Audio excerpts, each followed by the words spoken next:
hesitation, just go before you, and right on cue, Godin makes it 1-0 to Uruguay, and Italy are on the verge. Uruguay take the lead, and bearing in mind the goals that Godin has scored in recent weeks, the goal which captured the title for Atletico Madrid and put them in the lead against Real Madrid in the Champions League final, maybe he scored the goal that has taken them through to the knockout stages.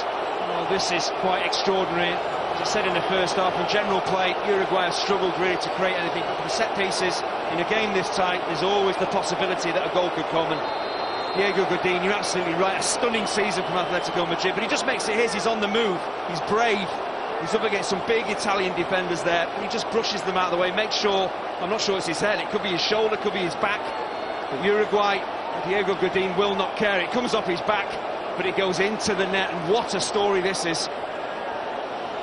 Well, he scored when his side, Atletico Madrid, needed it most, when they trailed at Barcelona in the title decider, and he ensured that his side won the La Liga.